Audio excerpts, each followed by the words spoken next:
How much did Marone follow the same playbook?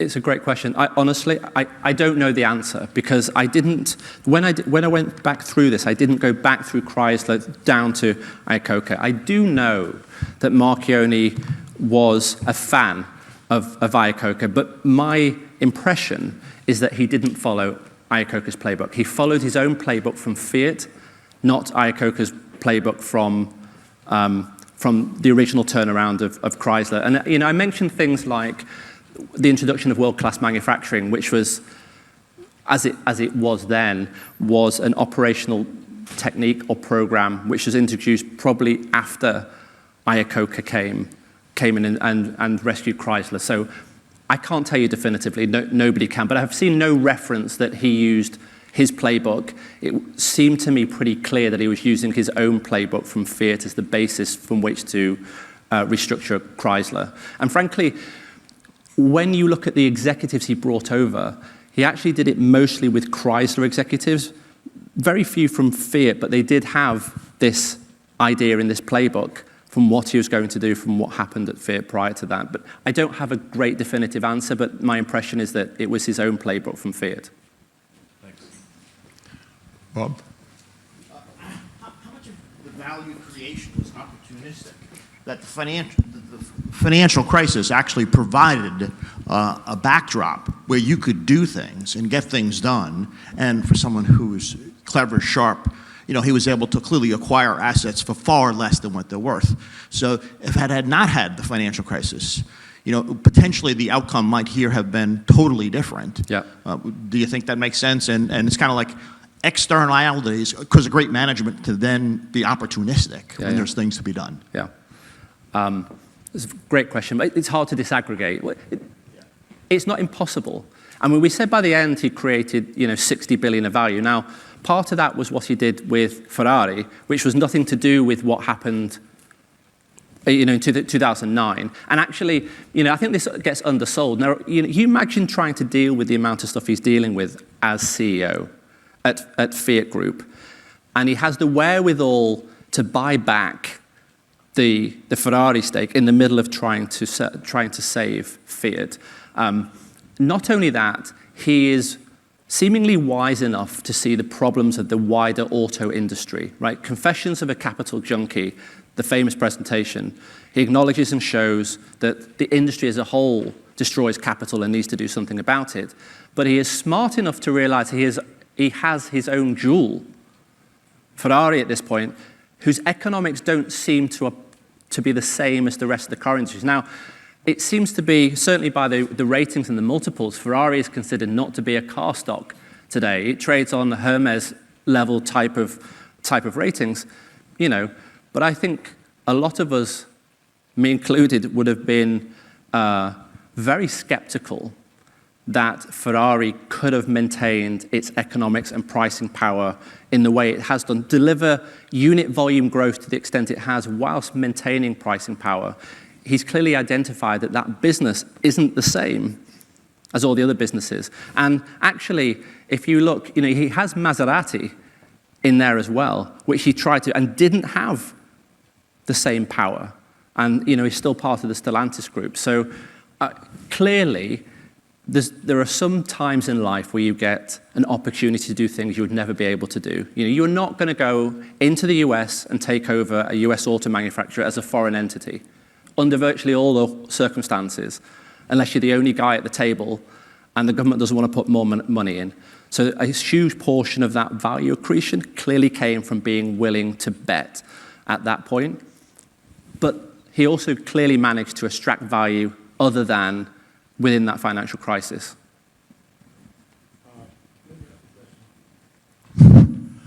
So when a few years ago, I took my students, and we met with Buffett. We went to Omaha, and we met with Buffett, and one of the students asked him, how do you choose managers? And he said, well, I take them for lunch, and if they are for the money, I don't hire them. What do you think the Agnelli family saw in Marcione and thought he would be a great manager? I mean, he had no experience, as you said, in the field. How did you choose him? Like, it was a big risk for them. I suspect, actually, this is only one of those things that looks like you were smart about it after the fact. You know, the facts are Marchione was their 5th pick as CEO in the last 2 years. So he's just happened to be the one that survived and thrived. I'm not sure that they had any superior ability to pick management teams, as demonstrated by the 4 that went before Marchione. I think he's just one of those rare birds that just happened to just demonstrate that he was incredibly skilled at what he was going to do. But I don't think that you could have deduced from his track record at Al Suisse and Lonza in any way that he could have gone on to achieve what he went to achieve. So I don't know what they were done. Interestingly, I remember listening to Monish Pabrai talk about a story he told from meeting Buffett about picking people, which I think is analogous. And he says, I don't know how to pick people. He said, basically, when I go to a party, there's 100 people. He said, for 96 of them, I have no opinion as to what they're going to do over time. He said, there are a couple that I definitely know I don't ever want to meet again. He said, and there are a couple that I think might be exceptional.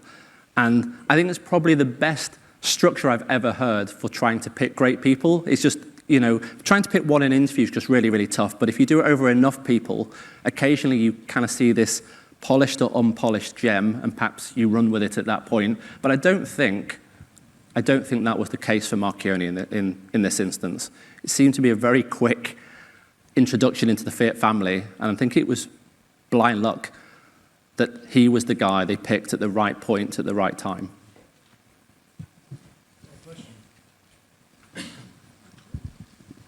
Hello, can I answer? Sorry. Okay, George, one question. That was very interesting, but I would be more interested to know, can you name 2 or 3 CEOs today which you consider as important as Mr. Marchione?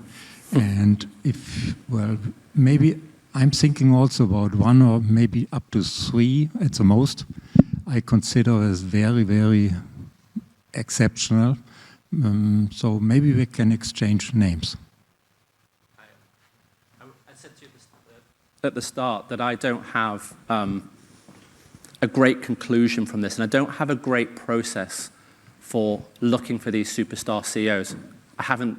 Maybe I'll find it. I don't think there is a systematic way of doing it. I think as a structure, you know, William Thorndike's book, The Outsiders, is a pretty decent start. And he's been asked that question. He's a better person to ask than me. But I think somebody living who I consider to be a wonderful CEO was somebody like Mark Leonard over at Constellation. You know, a wonderful, wonderful guy, incredibly well, you know, the way he thinks through problems just reminds me of Marchione, but he's not an operational executive in the way that Marchione was. But, you know, I can count. He's one of them, but I can't think of more than 2 or 3 off the top of my head that I would put in that camp. So when we saw the ad at the beginning, it looked very much like a Mercedes-Benz. I don't know if other people had the same view when they saw the car. And, you know, Daimler had also, you know, had a merger with Chrysler maybe like a decade before. And I wonder whether there's any kind of information which contrasted why, you know, Fiat did that much better than Daimler did. So, well, and actually, Daimler, there was an interim period with there was a US equity house, Cerberus, who also took over in the intervening period as well, who did even worse, albeit, you know, they were kind of bookended but by the end of the Daimler period and the start of the financial crisis. I don't know if you compare and contrast why that apart from the Marchione factor, which is, and again, you have to remember the guy came from a non-autos background. I think that might well be the difference. You know, that you come in and think about the business from scratch and you realize this is actually still a people business, you know. So he came in and decided world-class manufacturing was an incredibly important operational cornerstone to the strategy at Chrysler, and he was willing to invest behind it. I showed you that before, the number of model refreshes and the amount of capex. Daimler didn't put the amount of capex. You know, again, you put a lot of German personnel in telling the Chrysler executives how you should be running a car company. doesn't always work. We've seen that plenty of times for European companies coming into the US markets. I suspect, again, Marone just had this unique ability to bring talent out of the Chrysler organization and let them drive the business just within a set framework. But I haven't done the full case study of the Daimler versus the Marone era. It'd be very interesting to do so.